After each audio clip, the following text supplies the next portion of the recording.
If you were a physician in the 1920s and you were looking for the deadliest threat to a developing baby, you would instinctively be looking for a monster. Right, you'd be hunting for a pathogen that caused, severe hemorrhaging. Exactly, or paralyzing paralogical damage. Yeah. A crippling respiratory infection. You would absolutely never look twice at a scratchy throat. A scratchy throat, a mild fever, and a really faint pink rash. Right. And that specific blind spot, that assumption that a mild symptom equals a mild disease, well, it caused one of the greatest, most devastating medical tragedies of the 20th century. It really did. Welcome to this deep dive. Today, we are opening up historical records and epidemiological data from the rise and fall of the U.S. Public Health Service, Series 2, ARC-C. We are so glad you could join us for this one. Yeah, because our mission today is to unpack the ultimate medical paradox. We are looking at a disease so trivial in children that it was largely ignored, yet so devastating to a fetus that it completely reshaped modern obstetrics and, well, public health strategy as a whole. We're looking at the R in the MMR vaccine, Rubella. Rubella. And I want to clear up a massive historical misconception right out of the gate, because the old nickname for rubella is German measles. Right, which causes so much confusion. So much confusion. The assumption is always that it originated in Germany or that it's like a direct variant of the measles virus. It is neither. Neither. The German part actually derives from an old Latin medical term, Oh. Germanus, which just means similar or akin to. Yeah, 19th century doctors called it that simply because the rash had a faint superficial resemblance to actual measles. But biologically, if you look at their genomic structure, rubella and measles are completely unrelated. They aren't even cousins. No, they don't even belong to the same viral family, let alone the same genus. I mean, yeah, measles is a paramyxovirus. It is an absolute wrecking ball of a respiratory infection. It causes profound immune amnesia. Exactly. Severe systemic complications. Rubella, on the other hand, is a toga virus. It's a small, enveloped, positive sense, single-stranded RNA virus. Okay, so a toga virus. Right.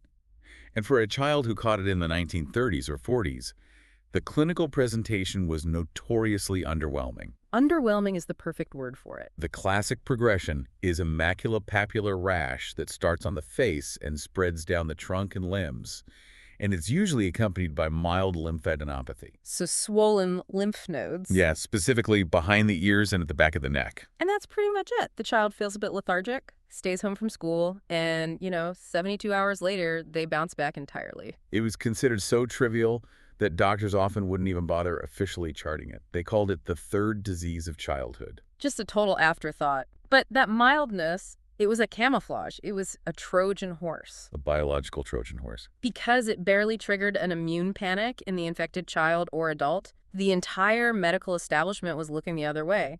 We were dragging this pathogen right through the front gates. Well, the prevailing doctrine of infectious disease at the time trained specialists to chase mortality. Right. If it didn't kill you, they weren't looking. Exactly.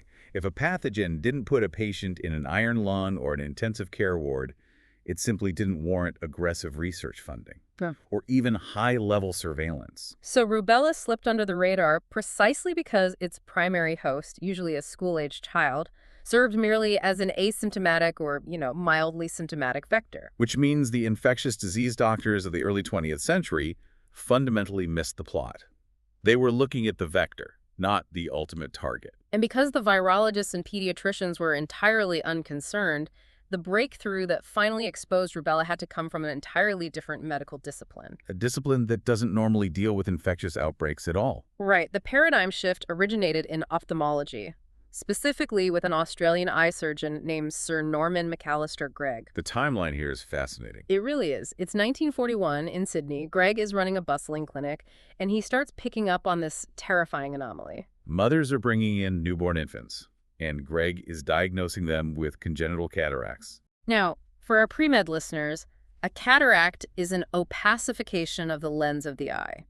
The proteins in the lens denature and clump together, blocking light. Right, and in elderly adults, it's a standard consequence of tissue aging and UV exposure. But in a newborn infant. In a newborn, a bilateral cataract is a profound rarity. Yet Gregg wasn't just seeing an isolated fluke. No, in a remarkably compressed time frame, he documented 78 distinct cases of congenital cataracts in infants. 78 cases, that is massive. An anomaly of that magnitude in a localized population points to an environmental trigger, not, a sudden genetic drift. You would think the immediate response would be to start swabbing the infant's eyes or running complex blood panels. But Gregg acted more like an epidemiologist.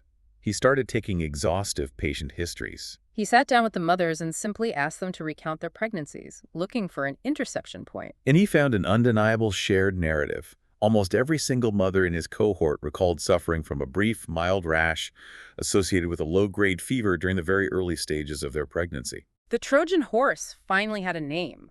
Yes, it did.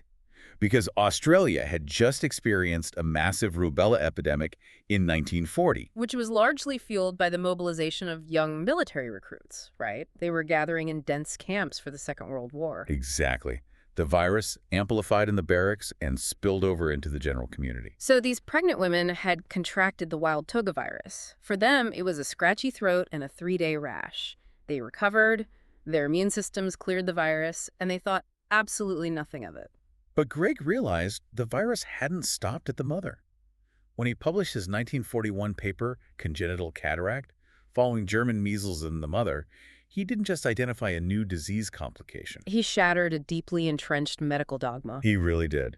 Prior to that publication, the mammalian placenta was viewed by the scientific community as a near impenetrable biological fortress. Wait, hold on. We have to clarify that assumption for you, the listener, because doctors before 1941 definitely knew about congenital syphilis. Oh, absolutely. They knew that a pathogen could affect a baby in the womb. So how was the placenta considered impenetrable if they already knew about syphilis? It's a vital distinction regarding the type of pathogen and the timing of the infection.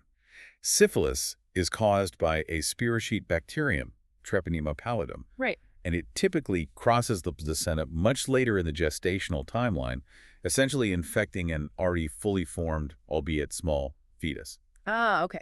So what the medical establishment did not believe was that a microscopic virus could breach the placental barrier during the embryonic stage. Exactly, the critical first trimester. They didn't think a virus could fundamentally alter the structural development of organs as they were actually being formed. So the belief was that major congenital structural defects, like a missing limb, a malformed heart, a clouded lens. They thought those were either hereditary genetic errors or just vague, spontaneous developmental arrests. Wow. The idea that a mild, transient maternal respiratory virus could act as a teratogen was completely revolutionary. A teratogen. From the Greek teras, meaning monster, and gen, meaning producing. Monster producing. Any agent, be it a pharmaceutical chemical, ionizing radiation, or a virus, that can actively disrupt the physical development of an embryo, resulting in a birth defect. And Gregg proved that this trivial third disease of childhood was, in reality, a devastating teratogen. By linking a childhood rash to neonatal blindness, Gregg instantaneously transformed rubella from a pediatric nuisance into an acute obstetric emergency. The disconnect between the mildness of the maternal infection and the catastrophic severity of the fetal outcome forced the medical community to entirely rethink viral pathogenesis. I want to dig into the actual cellular mechanics here, especially for you pre-med students tuning in. Let's do it. We say the virus crosses the placenta like it's just, stepping over a line drawn in the sand. But the placenta is an incredibly complex organ. It is. How exactly does a toga virus in the mother's respiratory tract end up corrupting the structural development of a fetal heart? We have to trace the viral journey, step by step. When a pregnant woman inhales respiratory droplets containing the rubella virus, the primary site of infection is the epithelium of her upper respiratory tract. Okay. The virus replicates locally, then migrates to the regional lymph nodes, specifically the cervical lymph nodes. From there, it spills over into her bloodstream. This is the viremic phase. Right, so during this viremic phase, the virus is circulating freely in her blood, and the primary function of the placenta is to interface with that maternal blood supply to extract oxygen and nutrients. And the interface itself is a marvel of evolutionary engineering. The placenta features these tree-like structures called chorionic villi. Chorionic villi. Yes, they project into pools of maternal blood located in the intervillous space. The outermost layer of these villi is the syncytiotrophoblast. The syncytiotrophoblast. That's a great word. It's the critical barrier. Its entire purpose is to act as a selectively permeable wall, ensuring maternal and fetal blood never directly mix while still allowing vital molecules to pass through. But the rubella virus is an opportunistic infiltrator. It doesn't just slip through the gaps. No, it actively targets the barrier itself. It binds to specific receptors on the surface of the syncytiotrophoblast cells. And once it gains entry via endocytosis. It doesn't just pass through to the other side. It establishes a localized infection within the placental tissue. So the placenta itself becomes a reservoir for the virus. Exactly. Right. From this newly established beachhead in the chorionic villi, the virus continuously sheds directly into the fetal circulatory system. I was thinking about an analogy for this. Think of a computer operating system. If you have a fully assembled functioning computer, like an adult or a 5-year-old child, and you introduce a minor software glitch, an application might crash. Right. The system lags, maybe you have to reboot, but the hardware remains perfectly intact. That is a child experiencing a rubella infection. But an embryo is not a fully assembled computer. Exactly. An embryo is actively compiling the foundational base code of its operating system. That analogy perfectly illustrates the viral mechanism. The rubella virus disrupts embryogenesis. And interestingly, it is not highly cytolytic, is it? No, it's not. It doesn't primarily cause massive tissue damage by rupturing and destroying fetal cells, which is what many other viruses do. So it's not just blowing up cells left and right. No, its mechanism of damage is far more insidious. It alters how the cells divide. Specifically, it inhibits mitosis. Yes.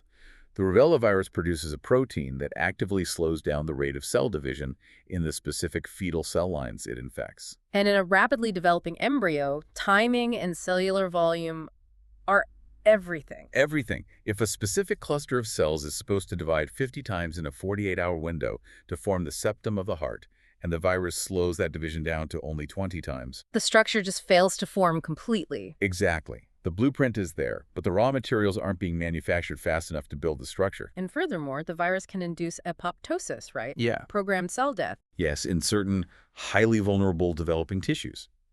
And it severely damages the endothelial cells lining the newly forming fetal blood vessels, Which leads to localized ischemia. depriving developing organs of the blood supply they desperately need to grow. And the ultimate severity of this corruption depends entirely on the timing. This is the defining hallmark of a teratogen. It's basically a game of temporal Russian roulette. The first 12 weeks of gestation, the first trimester, is the period of organogenesis. This is the critical window when the undifferentiated cells are migrating and folding to become the neural tube, the ocular vesicles, and the chambers of the heart. So if a mother contracts rubella during the first 4 weeks of pregnancy, The virus invades right as these foundational structures are being laid down. The risk of the infant being born with major congenital anomalies in that window is staggering, like how high? between 85 to 90%. Wow, 85 to 90%. The dossier we're examining outlines the specific manifestations of what became known as congenital rubella syndrome, or CRS, and it's a devastating clinical picture, It is. We're talking about sensorineural deafness. which occurs because the virus directly attacks the organ of Corti in the inner ear during its crucial developmental window, permanently destroying the auditory hair cells. Yes. We're also talking about congenital cataracts and progressive blindness, because the virus infects the lens fibers right as they are elongating and turning transparent. And profound neurological damage. Microcephaly, where the brain and skull fail to grow to their proper size, leading to severe intellectual disability. And, of course, catastrophic cardiac malformations. The most common cardiac anomaly associated with CRS is the patent ductus arteriosus, or PDA. Can you break that down for us? Sure. The ductus arteriosus is a vital blood vessel that allows fetal blood to bypass the fluid-filled lungs in utero. Normally, it closes shortly after birth, when the infant takes its first breath. Because they don't need to bypass the lungs anymore once they're breathing air. Exactly. But viral interference prevents the proper maturation of the vessel's muscular wall, leaving it permanently open. Which forces the newborn's heart to work exponentially harder. Yes, leading to rapid heart failure, if left surgically uncorrected. Now, what if the infection occurs later in the pregnancy, say, the 3rd trimester? The structural risk plummets. By the 3rd trimester, organogenesis is complete. The organs are fully formed and are primarily just growing in size. So a late gestation rubella infection might result in the infant being born small for gestational age, or maybe presenting with transient liver and spleen enlargement. Correct. But the catastrophic anatomical deformities, the true hallmark of congenital rubella syndrome, are inextricably linked to early first trimester viral invasion. So Norman Gregg proves this theoretical mechanism in 1941. He connects the dots. But an academic discovery in Australia is one thing. It's localized data. Right. It took 2 decades for that academic reality to fully collide with the global population. The theoretical danger became a sprawling, unmitigated national trauma between 1964 and 1965. The epidemiological scale of the global Rubella pandemic of the early 1960s is difficult to overstate. A particularly virulent strain of the toga virus swept across Europe and subsequently slammed into the United States. Let's look closely at the CDC surveillance estimates from 1964 and 1965, because I really want the sheer volume of these numbers to register with you. It's staggering. In a span of roughly 24 months, the United States recorded approximately 12.5 million cases of wild rubella. 12.5 million. 12.5 million. The virus was moving through the population with absolute impunity. It tore through elementary schools, high schools, military bases, dense urban centers. And in the older pediatric and adult populations, the sheer volume of infections revealed rare but severe complications that had previously been statistically invisible. Because when 12.5 million people get something, even the 1 in a million complications start showing up everywhere. Exactly. Out of those 12.5 million cases, physicians documented around 2,000 cases of rubella-induced encephalitis. Which is a severe, potentially fatal inflammation of the brain tissue. Yes, but the true horror of a virus infecting 12.5 million people is that it mathematically guarantees exposure to the one demographic it can utterly destroy. Right. If a virus is ubiquitous in offices, grocery stores, and family homes, pregnant women simply cannot avoid it. Let's look at the obstetric fallout of the '64 epidemic. The maternal infection rate triggered an unprecedented crisis in neonatal wards across the country. The clinical data confirms around 2,100 newborn deaths. Infants who succumbed almost immediately because their congenital anomalies, particularly their cardiac defects, were simply incompatible with life outside the womb. And beyond the immediate mortality, the epidemic yielded a staggering 20,000 infants born with severe congenital rubella syndrome. 20,000 babies, born deaf, blind, with malformed hearts and profound neurological deficits, all compressed within a narrow 2-year demographic window. Medical records from this period also detail approximately 11,000 lost pregnancies. And it is vital to approach this specific data point with clinical impartiality to understand the full scope of the public health emergency. Absolutely. This figure encompasses both spontaneous abortions, meaning miscarriages occurring naturally due to the viral destruction of the placenta and embryonic tissue, as well as therapeutic abortions. It's crucial to understand the context of medical practice in 1964. Physicians and families were navigating an acute obstetric nightmare. If a woman contracted rubella, confirmed by the presence of the rash, during the first 6 to 8 weeks of gestation, her physician had to inform her that severe, life-altering structural damage to the fetus was practically a mathematical certainty. The medical community was dealing with a prognosis of profound morbidity, and families were forced to make impossible clinical decisions based on that viral reality. The biological mechanism that Gregg had identified 20 years prior was playing out on a massive societal scale. And the crisis didn't just end when the calendar flipped to 1966. We aren't just looking at statistics locked in a mid-century medical journal here. No, we are talking about a visible generational footprint. The trauma moved out of the maternity wards and directly into the living rooms and public infrastructure of the United States. The sudden emergence of the rubella bulge, as demographers sometimes refer to it, created an immediate, overwhelming demand for specialized medical and educational resources. Suddenly, you had a massive wave of toddlers requiring profound, lifelong interventions. The public school systems were entirely unprepared. Pediatric cardiology clinics were overwhelmed with infants requiring a complex chest surgeries to ligate patent ductus arteriosus vessels. States had to rapidly allocate funding to expand specialized schools for the deaf and the blind. They were hiring new educators, building new dormitories, developing entirely new curricula to accommodate a sudden influx of thousands of dual-sensory impaired children. These were children carrying the permanent, invisible scars of a maternal infection they endured before they ever took a breath. The profound societal and economic weight of the 1964 epidemic fundamentally shifted the trajectory of virological research. Prior to the 1960s, developing a vaccine for a disease colloquially known as German measles was viewed by many pharmaceutical companies and funding bodies as a misallocation of resources. The urgency was reserved for paralytic polio and virulent measles. Right. But the undeniable horror of 20,000 CRS births created an overwhelming, non-negotiable mandate for the scientific community. You can't just treat the aftermath of a teratogen. The anatomical damage is baked into the biology. Exactly. The only medical solution is an absolute biological shield. You have to ensure the wild virus never reaches the maternal bloodstream. The virological groundwork had, fortunately, just been laid. The wild rubella virus was notoriously difficult to isolate in a laboratory setting, but in 1962, almost simultaneously, two separate teams of researchers, One led by Paul Parkman and another by Thomas Weller. right, they successfully isolated the toga virus in cell culture. That isolation kicked off a global race to attenuate the virus, to weaken it enough so that it could safely be used as a vaccine. And by 1969, the United States licensed its first rubella vaccines, utilizing strains known as HPV-77 and Sendahil. Those early vaccines were effective at inducing antibodies, and they were deployed rapidly to try and prevent another cyclical epidemic, which epidemiologists feared was due in the early 1970s. However, in the realm of immunology, effective is rarely the final goal. No, it's not. The HPV-77 strain, while protective, was associated with an uncomfortably high rate of transient arthralgia and arthritis. Severe joint pain. Yes, severe joint pain, particularly in adult women who received the shot. There were also lingering questions regarding the durability of the immune response it generated. Which brings us to the gold standard. We have to look at the work of Dr. Stanley Plotkin at the Worcester Institute in Philadelphia. Because Plotkin wasn't satisfied with the first-generation vaccines, he dedicated his lab to developing a vastly superior, safer, and more durable strain. And he found his starting material in the direct aftermath of the epidemic itself. Plotkin successfully isolated a viable rubella virus directly from the tissue of an infected fetus that had been aborted during the epidemic. And the nomenclature in virology is often highly literal.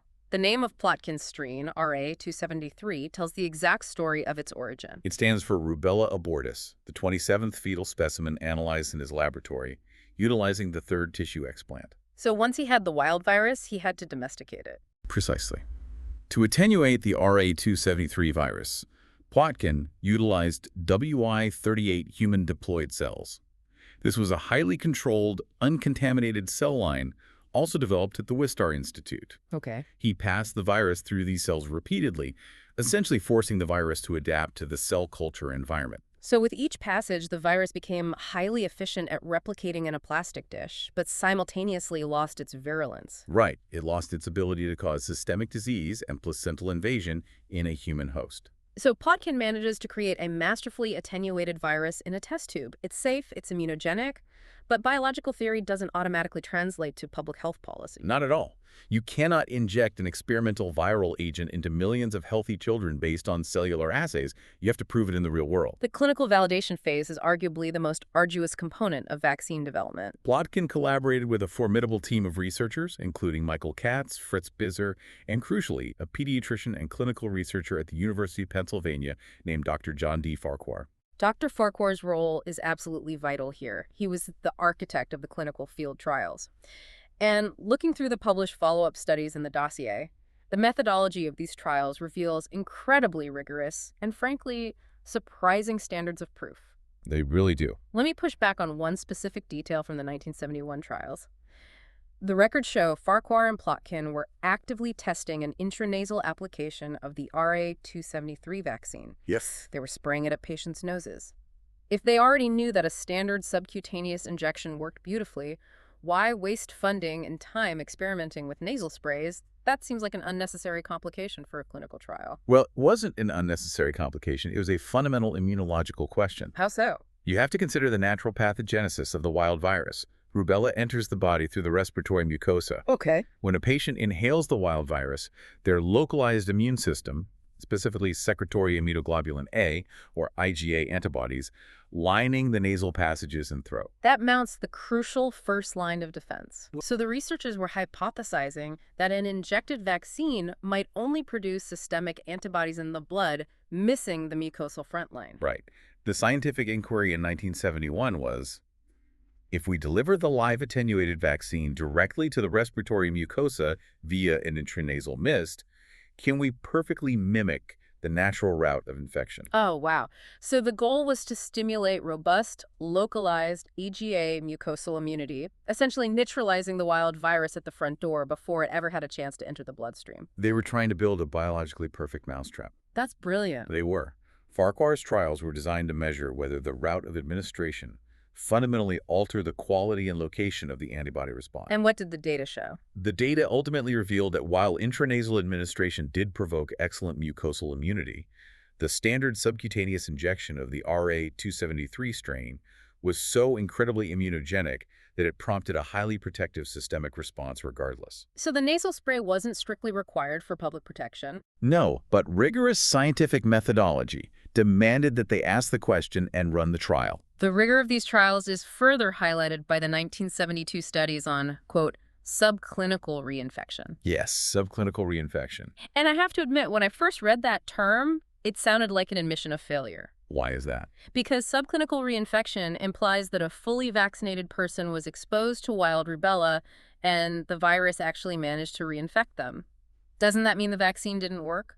That is a very common misunderstanding of how acquired immunity functions. Okay, correct me. A vaccine does not generate an invisible, impenetrable force field around a patient's physical body. Right. If a vaccinated individual breathes in wild rubella, the virus still physically enters their respiratory tract. It may even begin to replicate in a small cluster of epithelial cells. But the immune system is primed and waiting. Precisely. The memory B cells and T cells generated by the RA273 vaccine rapidly recognize the viral antigens. They deploy a massive targeted immune response and crush the localized infection before it can progress to viremia. The patient never develops a rash, never spikes a fever, and never feels ill. From a symptomatic standpoint, the infection is entirely subclinical. So why were Farquhar and the team so obsessed with studying these subclinical events if the patient is totally fine? Because of the unique danger of rubella. The researchers didn't just need to know if the vaccinated child stayed healthy.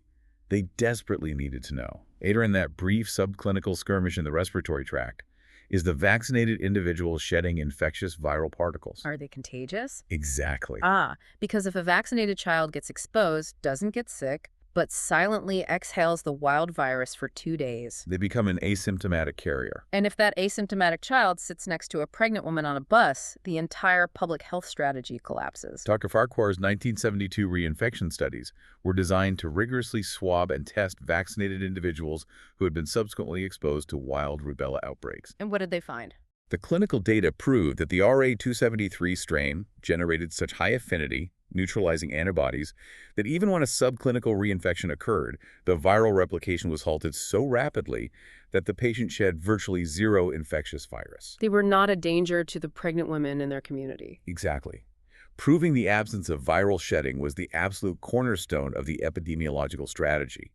It confirmed that RA273 didn't just protect the individual, it actively severed the chain of transmission. Because of this unparalleled efficacy, safety profile, and durability, Plotkin's RA273 entirely replaced the earlier strains and became the exclusive U.S. standard in 1979, having already been widely adopted across Europe. And it didn't just become a standalone standard. In 1971, Maurice Hellman famously combined the live attenuated vaccines for measles, mumps, and rubella into a single, highly efficient vial, the MMR shot. The R in that syringe is Plotkin's RA273 strain, and it remains the undisputed gold standard for rubella immunization globally to this day. Integrating it into the MMR schedule facilitated widespread pediatric uptake, which directly transitions us to the most profound conceptual leap in this entire history. This is where we have to flip the entire paradigm of vaccination on its head. We really do. When we examine the philosophy of modern immunization, the logic is almost entirely based on direct individual benefit.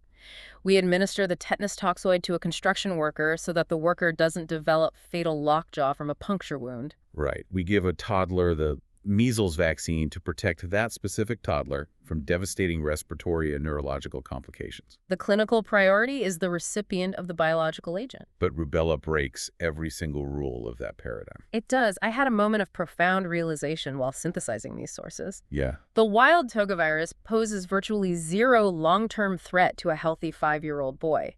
If he catches it, he has a mild rash for a weekend. Yet, public health policy mandates that we inject a live attenuated virus into millions of 5-year-old boys? We are administering a medical intervention to a demographic that does not clinically require it. Exactly. We are actively immunizing the strong, the healthy, and the medically unthreatened to protect someone else entirely. It is the ultimate manifestation of the logic of collective care. The public health strategy for rubella relies on generating an impenetrable wall of population immunity. We vaccinate school children, adolescents, and adult men specifically to eradicate the ecological niche of the virus. We deny the virus any available host to replicate within, thereby ensuring it can never circulate in the community. It's a biological phalanx, a literal human shield. It is. The entire purpose of immunizing the pediatric population is to guarantee that the wild virus never ever reaches a pregnant woman. We are leveraging the immune systems of millions of individuals to protect a highly vulnerable demographic that fundamentally cannot be vaccinated. Because you cannot administer a live attenuated viral vaccine to a pregnant woman, the theoretical risk to the fetus, however small, completely precludes it. Therefore, the unborn child is entirely reliant on the immunological integrity of the surrounding community. When you truly analyze the moral weight of this strategy, it is astounding. When federal and state health officials rolled out the MMR mandate, they were asking parents to assume the incredibly minor but non-zero risks of a medical procedure for their child, not to save their child, but to save a stranger's child. The public messaging wasn't just protect your son, it was protect your neighbor's unborn daughter. It represents the clearest, most distilled ethical expression of vaccination as a collective public good rather than a mere private benefit. It is a profound act of civic obligation. But an obligation of that magnitude requires immense, unwavering social cohesion. Herd immunity only functions as a shield if there are no structural fractures. The toga virus is relentlessly opportunistic. If it encounters a geographic pocket of unvaccinated individuals, a community that has opted out of the human shield, The virus will re-enter the population, it will amplify, and mathematically it will eventually intersect with the first trimester pregnancy. which brings us to the ultimate evaluation of this grand biological experiment. We have the tragic history, the teratogenic mechanisms, the brilliant virology, and this unique philosophy of collective care. Did the shield actually hold? The epidemiological data reveals a success story that is almost difficult to comprehend, given the sheer scale of the 1964 tragedy. As the MMR vaccine became firmly embedded in routine pediatric care schedules throughout the late 1970s and 1980s, the incidence rate of wild rubella didn't just decline, it collapsed. The statistical graphs from the CDC depict a sheer vertical drop. As population-level immunity rose, the virus was systematically starved of hosts. And the incidence of congenital rubella syndrome mirrored this collapse perfectly, dropping from 20,000 annual cases to virtually zero. And this leads us to a monumental verdict. In 2004, an independent panel of scientific and public health experts convened by the CDC reviewed the epidemiological surveillance data and officially declared rubella eliminated from the United States. The terminology here requires precise definition for you, because elimination is profoundly different from eradication. Right. Eradication means a pathogen has been permanently wiped from the face of the earth, existing nowhere in nature. Smallpox is eradicated. Elimination in epidemiological terms means that the continuous, year-round, endemic transmission of the virus has been completely severed within a defined geographic territory. The toga virus no longer maintains a permanent circulating foothold on American soil. And the momentum didn't stop there. In 2015, the Pan American Health Organization declared that the entire Americas region, encompassing North, Central, and South America, had become the first region in the world to successfully eliminate endemic rubella transmission. It is an unparalleled achievement in applied immunology. And while we correctly highlight the individual brilliance of researchers like Gregg in Australia or Plotkin and Farquhar in Philadelphia, we must acknowledge the indispensable role of the federal public health apparatus in achieving that 2004 verdict. The science was academic, but the execution was entirely reliant on federal infrastructure. The CDC and associated public health authorities provided the logistical backbone. They funded and operated the highly sensitive surveillance networks required to track the virus. They established the official Immunization Practices Advisory Committee recommendations that unified pediatric care across 50 distinct states. They deployed epidemiologists to aggressively investigate and contain any localized outbreaks, relentlessly driving the transmission metric down to absolute zero so that the 2004 Declaration of Elimination was backed by unassailable data. However, the very Declaration of Elimination introduces a new, insidious vulnerability. We have entered what epidemiologists term the post-elimination era, and it is defined by the fragility of our success. Because elimination is localized, but the virus is global. The Trojan horse is no longer inside the city walls, but it is constantly roaming right outside the gates. Precisely. The wild rubella virus continues to circulate endemically in several regions of the globe where vaccination infrastructure is underfunded, politically unstable, or incomplete. According to the World Health Organization, tens of thousands of infants are still born with congenital rubella syndrome globally every single year. Consequently, every single year, infectious cases of rubella are inadvertently imported into the United States by international travelers or unvaccinated residents returning from abroad. The spark is constantly being reintroduced, and the only reason that spark doesn't ignite a massive 1964-style conflagration is because the spark lands on the damp wood of our human shield. But that shield is maintained purely by sustained, near-universal population coverage. It only functions as long as every successive generation locks arms and participates in the collective defense. If pediatric vaccination rates dip below the critical herd immunity threshold, if localized communities decide to forego the R and the MMR shot. The shield fractures. The virus will find those pockets and it will exploit them. And this is the terrifying paradox of public health success. The RA273 vaccine is so phenomenally effective that it breeds dangerous complacency. Modern parents do not see congenital rubella syndrome. They don't see newborn infants struggling with heart failure from a patent ductus arteriosus. They don't see massive expansions of schools for the deaf and blind. Because the trauma has been erased from our daily visual landscape, people begin to question the necessity of the intervention. We forget exactly why we are participating in this collective action. We forget that we are not vaccinating for ourselves, we are vaccinating for the unborn. Which brings us to the culmination of this extraordinary narrative. Look at the immense historical and biological arc we have traced today. We began in an era where the medical establishment dismissed a devastating toga virus as a trivial third disease. We analyzed Sir Norman Gregg's paradigm-shattering 1941 discovery, proving that a mild maternal infection could actively breach the placental barrier and systematically corrupt the cellular architecture of a developing embryo. We confronted the harrowing clinical reality of the 1964 epidemic, 12.5 million infections yielding a horrific toll of lost pregnancies and 20,000 infants born with severe structural deformities. Creating a visible generation permanently altered by an invisible pathogen. We tracked the rigorous, unglamorous triumph of the scientific method, from Dr. Plotkin attenuating the RA273 strain in human diploid cells, to Dr. Farquhar proving its safety, durability, and lack of viral shedding through exhaustive clinical trials. But beyond the molecular biology and the historical data, the central thesis of this deep dive, the reality we want you to carry forward, is the profound ethical philosophy underpinning the rubella vaccine. It stands uniquely as the purest medical expression of civic duty. We do not take this vaccine to shield ourselves. We lock arms to maintain an invisible biological fortress for those who cannot protect themselves. Which leaves us grappling with a deeply unsettling question concerning our public health future. Because the living visceral memory of the 1964 epidemic is rapidly fading, the sheer brilliance of the rubella vaccine has rendered its own catastrophic consequences entirely invisible to the modern public. If a society fundamentally forgets the devastating biological cost exacted upon the unborn, will it possess the enduring collective willpower required to keep that protective shield intact? It's a question that challenges the very foundation of how we view our responsibility to one another in a shared biological ecosystem. We spent this deep dive analyzing the deceptive nature of a viral Trojan horse, and the undeniable conclusion is that the only force keeping it at bay is our sustained collective vigilance. Thank you for joining us as we explored the intricate mechanisms and the profound history hidden within a single letter of a routine vaccine. Keep questioning the obvious, keep examining the invisible, and we will see you on the next deep dive.